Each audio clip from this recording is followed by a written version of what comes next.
অসমীয়াত খুব ধুনীয়া প্ৰবাদ আছে, ছাঁতে শুকোৱা মুঠিতে লুকোৱা। বালক মিঠাতেল দেখিলে চব দেখিলে। এতিয়া এটা নতুন মাল বজাৰত আহি গৈছে, মামাৰ তুলি। মামা তুলিখনৰ এইটো চব মামা তুলি, হা। মামা তুলি ৰূপ এইখন হৈছে আমাৰ মামা তুলি, হা। এইটো মাল চব মামা তুলি, হা। এখন মামা তুলি। মই চকুত আছো, এই তুলিখন চব তুলিখন চকুত। মানে মই যদি এই তুলিখনত মই যদি শুই দিওঁ, আপুনি চক, হা। মই যদি তুলিখনত শুই দিওঁ, সেই ভৰি দুটা আপোনালোকে চক, এই দুটা এইখন হৈছে মামাৰ তুলি দেই। এইখন মই দেখালো।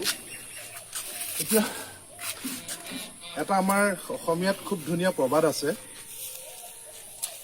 ছাঁতে শুকোৱা মুঠিতে লুকোৱা। তাৰমানে আমাৰ আগৰ শিপিনীসকল এনেকুৱা পাকৈত আছিল, তেওঁলোকে আমাৰ পাট মুগাখন ইমান সুন্দৰকৈ বৈছিল আৰু ইমান গুণাগুণ বিশিষ্ট, ইমান ধুনীয়াকৈ বৈছিল যে সেইখন মানে শুকুৱাবৰ কাৰণে কোনো ৰ'দ নালাগে, ছাঁতে শুকুৱাব পাৰিছিল আৰু ইমানেই মিহি আৰু পাতল, মুঠিতে লুকুৱাব পাৰিছিল। এতিয়া মামাই সেই মানে ছাঁতে শুকোৱা মুঠিতে লুকোৱা এই ধুনীয়া এখন তুলি বনাই দিছে। এইখন আৰু এতিয়া ৰাইজে ৰ'দতো দিব নালাগে, ছাঁতে শুকাব আৰু একদম কষ্ট কৰিব নালাগে, একদম মুঠিতে লুকাব। এইখনে দিলে দেই।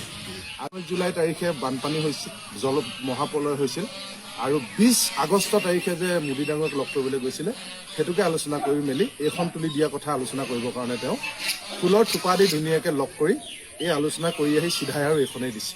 এতিয়া আপুনি ছাঁতে শুকুৱাব পাৰিব, মুঠিতে লুকুৱাব পাৰিব।